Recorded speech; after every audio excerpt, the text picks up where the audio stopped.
Bonjour et bienvenue sur cette vidéo littéraire où je vais vous présenter ce magnifique ouvrage qui se nomme L'histoire des micro-ordinateurs de Philippe Rose. Alors Philippe Rose, pour situer, c'est un Français passionné d'informatique forcément, mais pas que, il est informaticien lui-même, il a obtenu son doctorat en 2000 et il a été, excusez du peu, notamment chef du département informatique de l'IUT de 2013 à 2019. Bref, il connaît son dossier et il a donc sorti ce livre, L'histoire des micro-ordinateurs, aux éditions C'est pas du Duez. À noter que j'ai entre les mains la deuxième édition puisqu'il y a une première édition de ce livre. Cet ouvrage propose de faire un tour d'horizon de l'ère de la micro-informatique avant l'arrivée du PC grand public uniformisé. L'auteur y présente les machines qui ont marqué leur époque par leur originalité ou leur performance, ainsi que des acteurs du secteur dirigeants, ingénieurs, utilisateurs et des situations qui, mises en parallèle, donnent un éclairage sur ce moment de l'histoire de l'informatique. Ainsi est proposée ici une vision certes très subjective de cette période, mais qui permet de développer un esprit critique de connaisseur du domaine de la micro-informatique. Comprendre comment et pourquoi une industrie naît, impose ses méthodes et ses habitudes à la planète entière. Voilà ce que ce livre, qui compile et décrit les divers produits, vous aide à comprendre et à mieux appréhender. Je voudrais d'abord attirer l'attention sur le fait qu'au premier abord, on pourrait penser que le livre est très austère. Du fait qu'il a un bagage informatique, on pourrait penser que ce livre est plus dédié aux informaticiens ou voilà, des personnes qui connaissent vraiment bien les langages informatiques, etc. Et que ça va être austère pour le grand public, mais pas du tout en fait. Il a vraiment fait un livre tout public. Typiquement, si vous connaissez les chroniques de Gunner TV, donc de David Eck, c'est à peu près la même chose dans le sens éditorial. C'est-à-dire que comme Gunner TV, c'est un passionné et il retransmet sa passion à travers un livre sans que ce soit rébarbatif, sans que ce soit indigeste. Au niveau de la table des matières, comme on le voit, il y a pas mal d'ordinateurs. On commence évidemment par le tout premier micro-ordinateur, le R2E, qui date de 1973.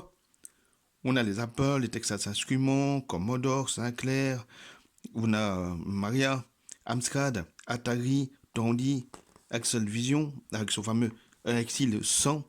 Je vous montrerai son tout premier ordinateur du coup. L'Oric, la Next. De nouveau Commodore, mais avec les Amiga. Acron, le standard MSX, Micronic, Sega, Thomson. Et nous avons à côté une table récapitulative qui replace tous ces micro-ordinateurs à leur époque, selon une ligne du temps. Donc ça commence en 1972 et par contre il va très loin, bien après la micro-informatique. Il va jusqu'en 2007. Donc, 2006, pardon. Donc, j'imagine que ce livre a été édité pour la première édition en 2006 et réédité en 2020, puisque la deuxième édition date de 2020. Il y place aussi à l'intérieur, comme vous le voyez, les consoles de jeux vidéo. Donc, c'est en gros un récapitulatif de toutes les machines servant à jouer aux jeux vidéo. Alors, on a la préface qui dresse ce portrait de Philippe Rose. On a l'introduction de celui-ci où il explique son parcours. On arrive au premier chapitre et on arrive à la préhistoire. J'aime beaucoup ce chapitre parce que contrairement à d'autres ouvrages, on a toujours le fameux la préhistoire de l'informatique. Alors qu'ici, il parle littéralement de la préhistoire, la vraie préhistoire, c'est-à-dire au commencement des temps, etc., etc. Il explique en fait que l'informatique est due à diverses inventions, l'écriture, les mathématiques, etc. Et que sans ceci, on n'aurait pas pu inventer l'informatique et par conséquent les micro-ordinateurs. Il parle bien évidemment de la machine analytique de bagage qui sans elle, l'informatique n'aurait sans doute jamais vu le jour. En tout cas, c'était les prémices de l'informatique. Il y a eu la fameuse machine analytique et celle qui n'a pas su construire avec Ada Lovelace, malheureusement.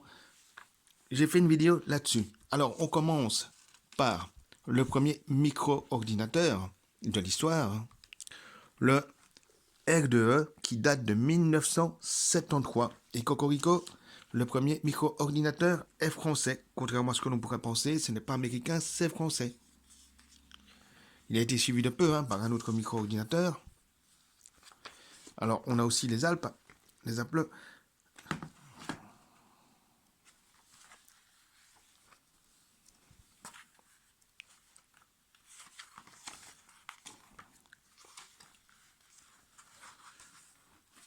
Et on commence en fait par le premier micro-ordinateur qui est français.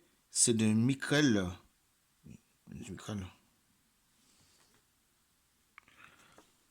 Et on commence par le premier micro-ordinateur de l'histoire, à savoir la R2E qui date de 1973.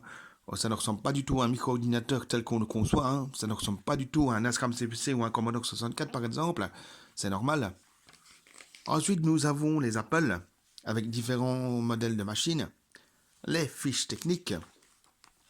Notez que le clavier, c'est assez flagrant, ressemble fortement à la disposition des touches d'un Commodore 64 avec les fameuses touches sur le côté. C'est assez flagrant, je trouve. Alors à chaque fois, nous avons des explications historiques. Forcément, c'est un livre sur l'histoire de la micro-informatique qui explique comment ces micro-ordinateurs ont vu le jour, par qui, comment, pourquoi. Et à chaque fois, et c'est ce qui rend le livre particulièrement intéressant, il y a des anecdotes qui concernent les micro-ordinateurs, les personnages qui ont contribué à la naissance de ceux-ci, mais aussi des anecdotes toutes personnelles de Philippe Rose. Comme je l'ai dit, c'est un passionné de la première heure. Il a, comme je l'ai dit, découvert l'informatique grâce à l'école, au tout premier programme de l'informatique pour tous à l'école. Donc, il est vraiment tombé dedans comme Obélix. Il le dit lui-même d'ailleurs dans le livre, qu'il est tombé dedans comme Obélix. Et du coup, il donne des anecdotes toutes personnelles par rapport aux machines qu'il a connues, ce qui rend le livre particulièrement plaisant à lire. Alors ici, nous avons évidemment le Commodore. Comme je le disais, la répartition des touches ressemble à celui d'Apple avec les fameuses touches sur le côté. On dirait presque un copier-coller d'ailleurs. Le modèle gris, le modèle le plus commun. Nous avons parfois des screenshots de jeux en référence à des jeux qu'on a connus à l'époque. L'Amstrad, évidemment, mon tout premier ordinateur en 1984. L'Ascam CPC 464. Ensuite, on a eu le 6128 qu'on a trouvé dans une brocante pour pièces. Et en fait, il fallait juste changer la courroie du lecteur disquette et il fonctionnait comme neuf. Et là, c'est l'ordinateur qu'avait ma compagne parce qu'elle avait le PCW. Alors c'est comique, ma Xbox vient de s'allumer toute seule. Je ne sais pas pourquoi, mais elle s'est allumée toute seule. Sans doute une mise à jour. Ah, évidemment, lors de cigare. Alors, un ordinateur que je ne connaissais pas du tout, et c'est ce qui est bien avec ce livre, c'est que l'on découvre des machines. C'est le Spectra Video SV 318-328, qui a un joystick incorporé. Et évidemment, c'était des jeux de type années 80, des débuts, puisque l'ordinateur date de 1983. L'Excel Vision, avec un tout petit clavier. L'Auric, évidemment. L'Auric Atmos. Le livre présente aussi un autre micro-ordinateur que je ne connaissais pas, le Nex Cube Next Station. On croirait que c'est un truc tout récent, tout moderne qu'on vient de sortir, tellement qu'il est petit, qu'il a une allure moderne. On dirait une Xbox Series S, mais format GameCube. Et en fait, c'est un micro-ordinateur qui date de 1988. Alors, évidemment, l'Amiga, l'Amiga 500, l'Amiga 1200, l'Amiga 2000, l'Amiga 1000. Moi, j'ai le 500+. Avec tout le background de la naissance d'Amiga, etc. À noter qu'il y a un excellent documentaire sur ma chaîne en anglais qui a été traduit en français par les soins d'un passionné qui a traduit pour moi le documentaire en français que vous pouvez du coup suivre si vous n'êtes pas bilingue en activant les sous-titres sur la vidéo. Alors la com, Alors, le standard MSX, MSX 1 et 2, 1982-1985, en fonction de la machine, donc 82 le premier MSX, 85 MSX2, l'équivalent du Commodore et de l'Ascam CPC, mais au Japon, vu que c'est un ordinateur japonais. Le mécanique Hector 1 et Hector 2, avec lecteur cassette. Alors, Sega, hein, qui, on l'oublie souvent, mais Sega s'est aussi lancé là-dedans à un moment donné, avec le 3000H. Ils ont fait un micro-ordinateur, et puis ils se sont portés exclusivement sur les consoles de jeu. Adieu le clavier. Le Thomson, le TO7 MO5, que beaucoup ont connu justement de ces fameux programmes de l'informatique pour tous, ordinateur de 1981 et 1984 en fonction du modèle. Arkanoid, qui ne ressemble pas du tout à l'Arkanoid que je connais sur Ascam CPC, il est différent celui-là, je reconnais à peine Arkanoid. Alors, ce qui est bien avec ce livre, qui comprend les micro-ordinateurs, hein, donc de 1972 à 1995, plus ou moins, c'est qu'il termine par une analyse historique qui est très intéressante. Ça prend 3 pages. Et en fait, c'est une analyse qui explique, selon lui, et il a tout à fait raison, pourquoi progressivement les micro-ordinateurs ont été remplacés par les PC que l'on connaît aujourd'hui, les PC uniformisés. Et en fait, il explique qu'à l'époque, le gros problème des micro-ordinateurs, c'était la rétrocompatibilité et le prix. En effet, si on changeait d'ordinateur, on rachetait carrément un micro-ordinateur, une nouvelle carte graphique, nouvelle carte son, etc. Et on perdait la majorité du temps ces anciens jeux. Par exemple, ceux qui sont passés du Commodore 64 à l'Amiga, ils ne savaient pas jouer sur un Amiga à un jeu Commodore 64. À moins d'avoir gardé son ancienne machine, on ne savait plus jouer au jeu. Alors que les PC, on changeait la carte graphique, on changeait la RAM pour booster la bête, on gardait ces anciens jeux tout en jouant aux nouveaux jeux. Et ça coûtait moins cher, évidemment, puisqu'on ne remplaçait, par exemple, que la carte graphique plutôt que de remplacer tout l'ordinateur. Ce qui explique pourquoi, progressivement, les PC ont pris le marché. Alors, il est temps de vous dire ce que je pense de ce livre. Au niveau du prix, il est très démocratique, je trouve. Sur le site, c'est 16 €. Moi, je l'ai eu pour 13 € sur Amazon. Est-ce que j'ai profité d'une promo? Je ne sais pas. Mais toujours est-il que je trouve le prix tout à fait abordable. Alors, pour ce que j'en pense, c'est complémentaire si vous lisez les chroniques de Gunnet TV de David Eck. C'est 2 passionnés qui racontent l'histoire des jeux vidéo, mais de façon totalement opposée.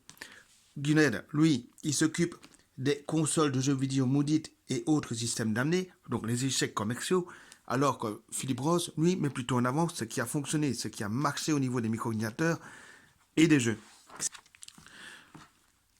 Alors, il est temps pour moi de vous dire ce que je pense de ce livre. Premièrement, je le trouve très bien réalisé et très démocratique. Je l'ai eu pour 13 € sur Amazon.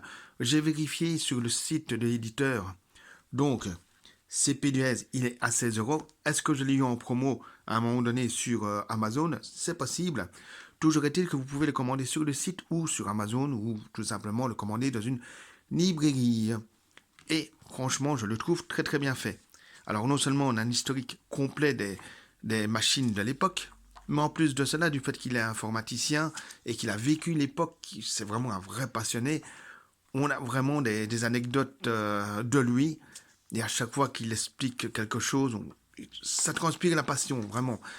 C'est pas compliqué. D'habitude, quand je lis un livre, je mets toujours un bruit de fond, typiquement la radio. Et là, je lis ce livre dans le silence le plus total, parce qu'il me transporte vraiment dans ce qu'il raconte, dans ce qu'il explique, comme si on le vivait à l'époque.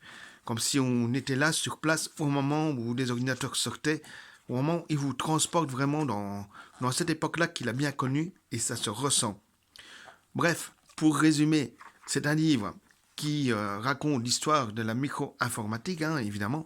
Ça commence en 1972 et ça se finit vers plus ou moins 95, hein, la chute de Commodore. Et franchement, c'est juste génial de pouvoir revivre toute cette époque à travers les yeux d'un véritable informaticien, mais qui est avant tout un passionné. Et donc, on a les deux facettes. On a l'informaticien historien et l'utilisateur, celui qui a connu les machines et celui qui a adoré faire telle chose ou telle chose avec ces machines. Et il explique vraiment bien. Bref, c'est très complémentaire, comme je le disais, aux chroniques de Gunnet TV. Si vous avez aimé les Gunnet TV, foncez sur ce livre. En plus, franchement, 13 ou 16 euros, ça les vaut de toute façon. Prenez la deuxième édition comme moi. Hein. Prenez celle-ci, avec cette pochette-ci, pour avoir la dernière édition qui est sortie en 2020. Franchement, je le trouve très bien fait. À vous de voir, hein. Mais à votre place, franchement, je sauterai sur ce livre. En plus, il y a de superbes photos en couleur qui va à l'essentiel. On voit juste les ordinateurs. Le reste, c'est du texte, mais chaque ligne de texte est vraiment très bien faite, très agréable à lire, enfin voilà.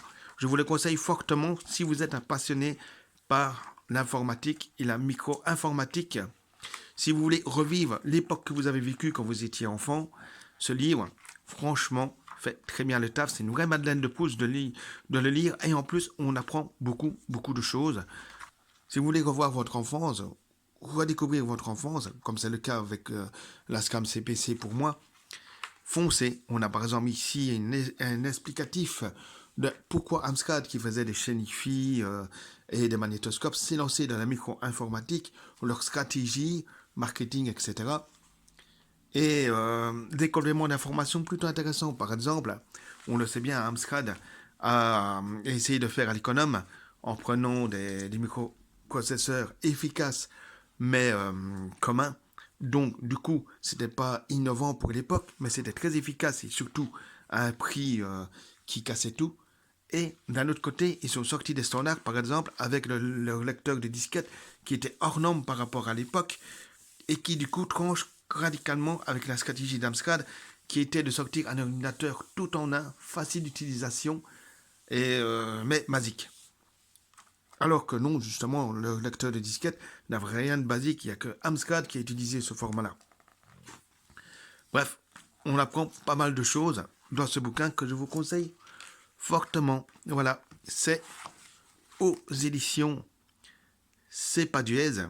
Donc voilà, c'était une présentation de l'histoire des micro-ordinateurs de Philippe Rose que je vous conseille fortement si vous êtes un passionné d'informatique, si vous êtes un passionné par les micro-ordinateurs, que vous avez connu cette époque-là, que vous voulez vous replonger à cette époque-là et mieux comprendre pourquoi ces machines ont été conçues, comprendre pourquoi elles ont si bien marché à l'époque, et aussi comprendre pourquoi la micro-informatique s'est écoulée face au PC moderne d'aujourd'hui.